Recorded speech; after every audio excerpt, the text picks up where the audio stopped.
Are growth funds worth the extra risk and volatility that comes with investing in them? And if they are, which are the best ones to choose? Here is the Blue Whale Growth Fund compared to a global index tracker. And Blue Whale has just about beaten the index tracker, but there's been a lot of volatility, particularly from late 2021 to mid 2022. And I'm not convinced that it's worth the extra fees and extra stress of investing in a growth fund, particularly when you're not 100% sure on exactly how risk is managed and how the individual shares are selected. When we look at the top 10 holdings of a global tracker, we see they're all US based, and a global tracker is just essentially a large cap growth fund, so maybe we don't need a specialist growth fund after all.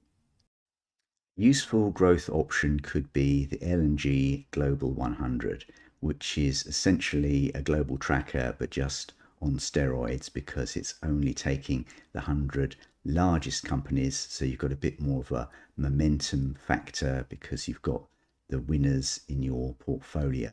It is rather concentrated around Apple and Microsoft, but I do think that over a 10, maybe 20-year period, you will come out on top because you will always have the winners in your portfolio. If you want to go for an active fund, there's the Royal London Global Equity Select. It's very interesting how with this fund, I've never found a fund manager interview or an article about the fund.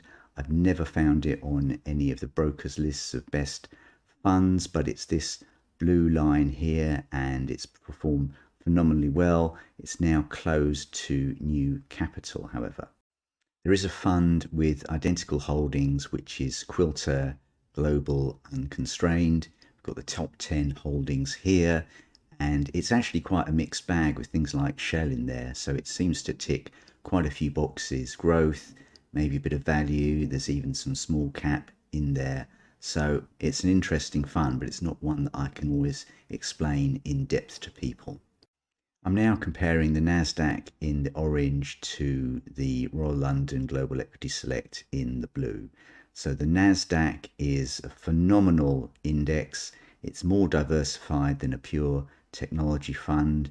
It's interesting to note that companies like AstraZeneca are now in the Nasdaq 100, and maybe others will join in the future, so it has a lot more of a global feel to it. It could really become a global powerhouse index, but do it sort of slowly over time so that people don't really notice. Another great thing about the Nasdaq is that you can go to the iShares page for the index and you can look at the PE ratio on a daily basis, so you can see when it's cheap, when it's expensive. Unlike something like Scottish Mortgage, where if the share price goes up threefold, you don't know whether it's the underlying earnings of the companies in the fund that have also shot up, so Scottish Mortgage is still good value, or whether it's just completely overpriced and you've got no idea when to really take profits. And also you can look at the holdings on a daily basis in the Nasdaq. But if you want even more growth than the Nasdaq can deliver, you can go for something like the hedge fund and investment trust Pershing Square Holdings. So Pershing Square is a few core equities with some hedge trading based around it. So it's got things like Alphabet in there, Hilton, Chipotle, Mexican Grill. It is quite idiosyncratic. It is a concentrated portfolio, so you will get volatility associated with that. It has very high fees because it's a hedge fund. It does trade on a discount to net asset value, however. Bill Ackman has a very large personal stake in the fund and his net worth is about 4 billion, and some brokers such as Charles Stanley won't let you buy it. It's very much a case of in Bill we trust, although when equity markets are weak, the hedge trading can come in and rescue the performance of the fund. So here are some examples of trades that Pershing Square has taken. They don't always win, but there are times when it's such a sure thing that either stock markets or bond markets will perform badly, and some of his shorts have been amazingly profitable. But you can't put too much of your wealth in a single active fund, as there is a risk of style creep where the fund changes what it does and it's very much to the detriment of the shareholders. Scottish Mortgage is a classic example of this, where it took on some Chinese private equity and a huge £1 billion position in Moderna when the company was pretty unproven in terms of its capabilities.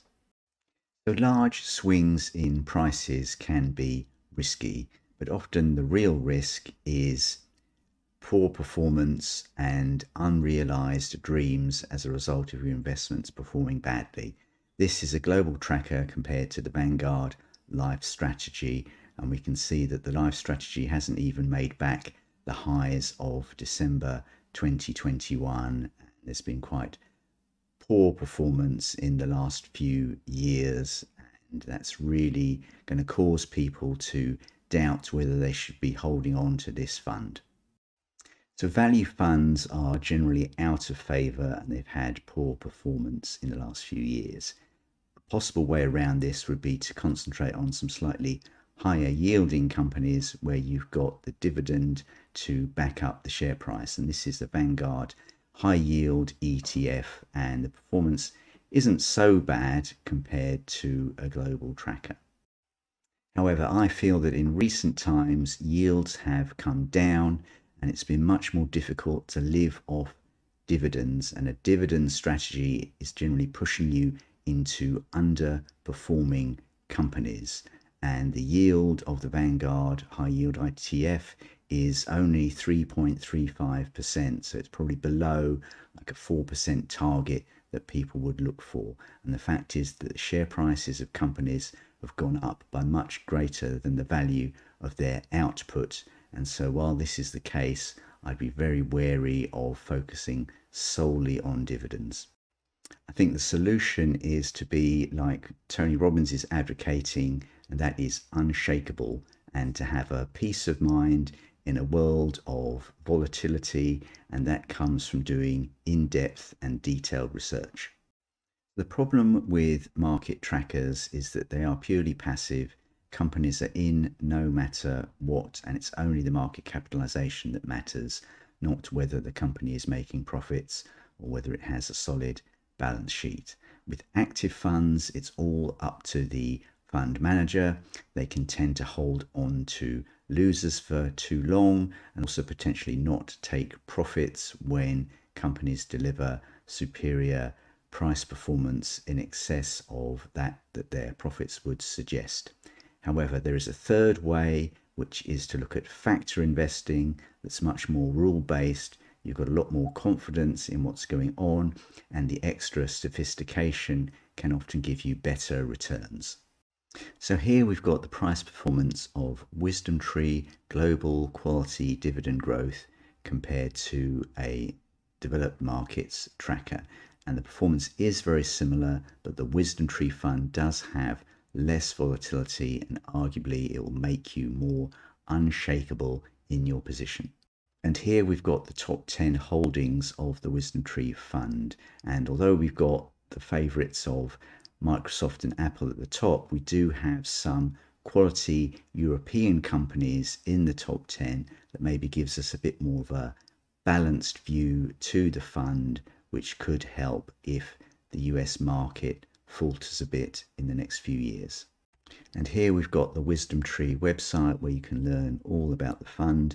There's articles about why it's so great, which is a bit of propaganda really. We've got some of the returns data. We've got the PE ratio, which again is daily. We've got the holdings of the fund, and then also you can view all the holdings if you want.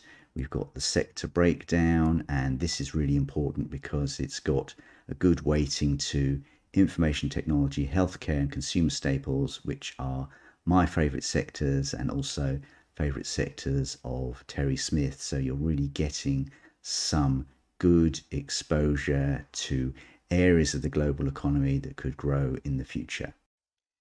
Looking at a fund, I'm much more looking at sector exposures rather than geographies, because I feel that sectors map onto factors such as quality much better.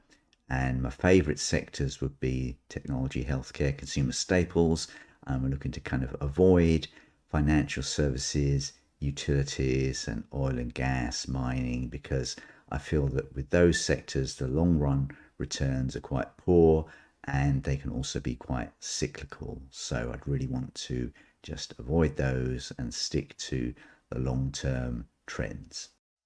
If you're interested, I offer portfolio coaching on my website where I help people put together a structured portfolio that delivers their investment objectives over short term, medium term, and long term timeframes. Hopefully, you'll agree that life is too short to hold rubbish funds in your portfolio, that some of the growth funds can have very erratic returns and we can't be confident of their performance in the future. There's some interesting growth funds such as Pershing Square, and the Nasdaq is certainly well worth looking at. And next up, I recommend this video.